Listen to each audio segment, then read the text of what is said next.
नमस्कार दोस्तों, fourth grade भर्ती की कट ऑफ जारी होने के बाद अब तो गुना के विद्यार्थियों के स्क्रूटनी फॉर्म भरने की डेट जारी कर दी है।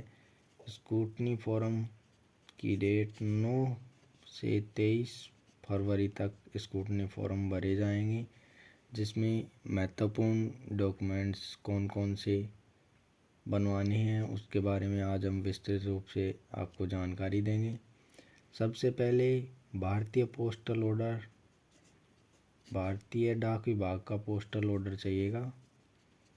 पोस्टल ऑर्डर 100 रुपये वाला पोस्टल ऑर्डर लगेगा, उसको संलग्न करना है और आवेदन भरना है। वो खुद को स्वयं द्वारा लिखना है, स्वयं के द्वारा खुद की हैंड राइटिंग में लिखना है, स्वयं की हैंड राइटिंग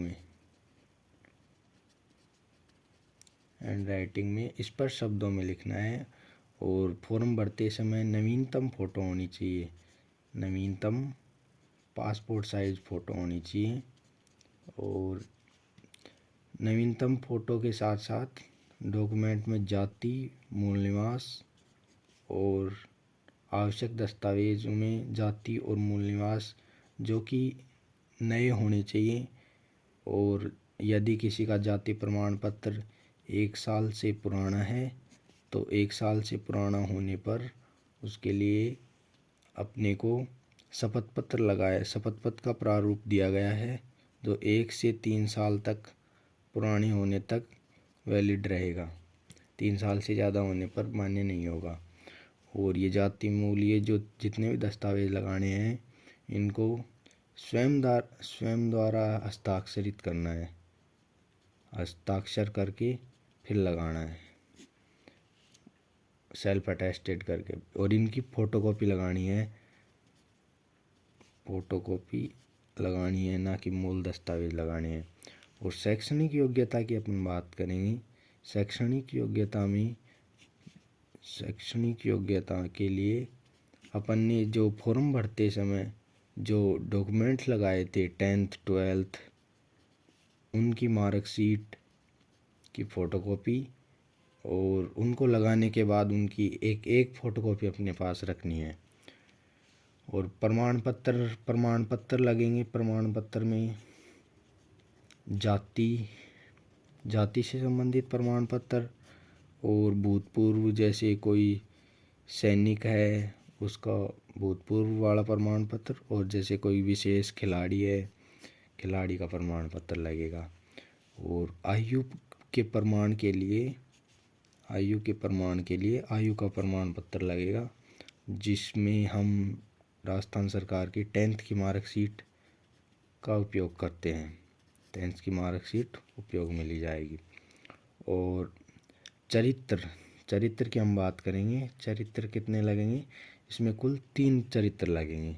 3 में से 2 चरित्र तो बनेंगे, 2 चरित्र तो होंगे राजपत्रित अधिकारी द्वारा, जो जानते होंगे उसको, राजपत्रित अधिकारी द्वारा 2 चरित्र बनाए जाएंगे। और एक चरित्र होगा वो जो अंतिम उसकी शैक्षणिक योग्यता होगी, अंतिम शैक्षणिक योग्यता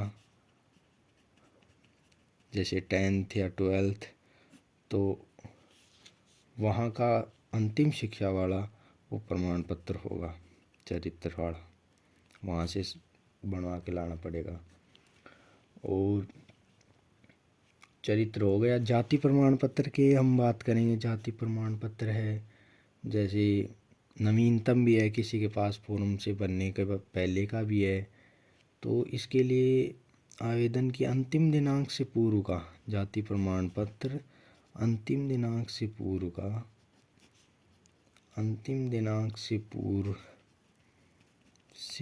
का जाति प्रमाण पत्र और नवीनतम, दोनों जो नवीनतम बनाया है दोनों की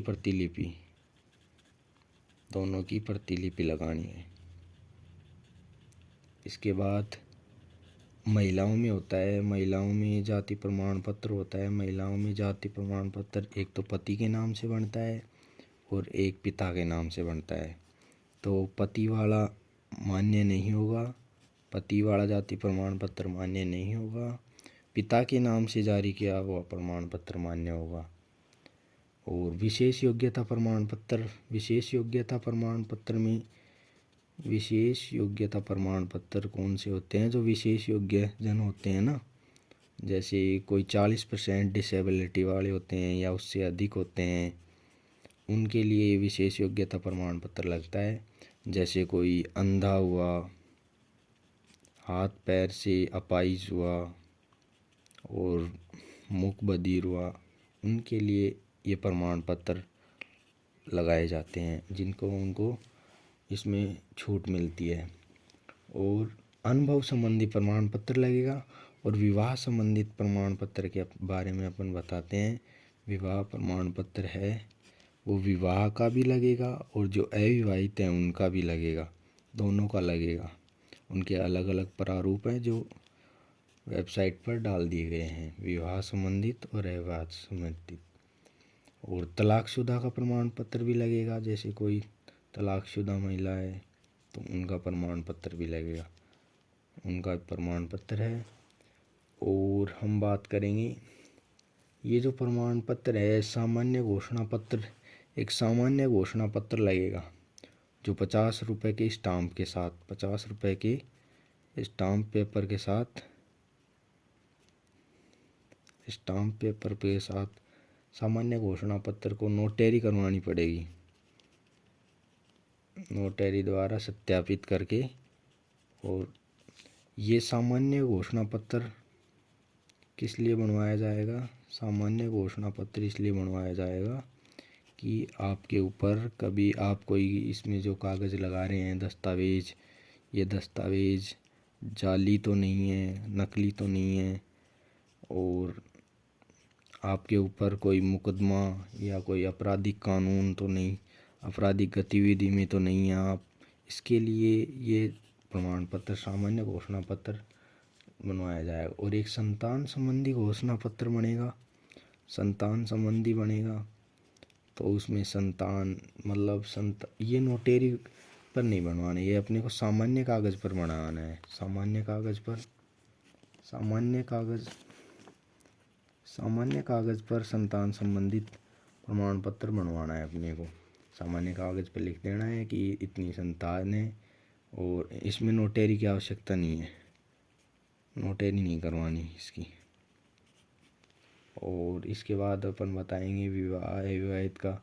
और उनके साथ विवाहित के साथ इनमें दहेज नहीं लेने का भी उन्हीं में ही लिखा हुआ होगा कि दहेज नहीं लिया ना ही दिया, वो प्रमाण पत्र साथ में होगा। और 2006 से पूर्व जिसका भी विवाह हुआ है, 2006 से पूर्व जिसका भी विवाह हुआ है उसका 50 रुपये का स्टाम्प पेपर के साथ विवाह प्रमाण पत्र बनेगा, क्योंकि उस टाइम पर विवाह वो मैरिज सर्टिफिकेट बनते नहीं थे, तो उनका 50 रुपये के साथ स्टाम्प पेपर बनेगा।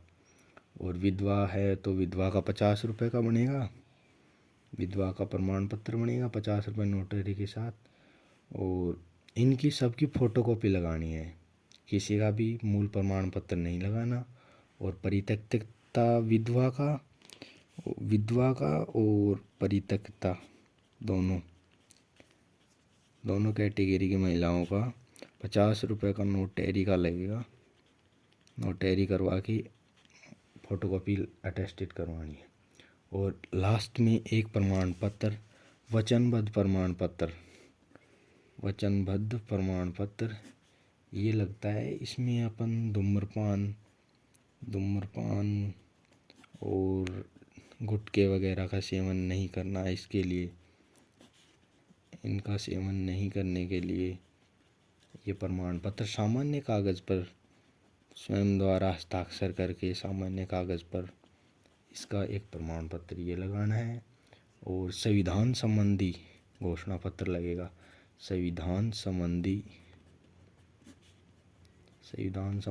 कि मैं संविधान की पालना करूँगा, और इसकी प्रतिज्ञा का एक प्रमाण पत्र सामान्य कागज़ पर हस्ताक्षर करके ये अटेस्टेड करना होगा। और इन सब कागज़ों को लगाने के बाद इनकी एक तो प्रतिलिपि, सभी कागज़ों की जितने भी लगे उनकी प्रतिलिपि और एक PDF अपने पास रख लेना, आगे काम आएगी। धन्यवाद। सभी विद्यार्थियों को बहुत बहुत शुभकामनाएं।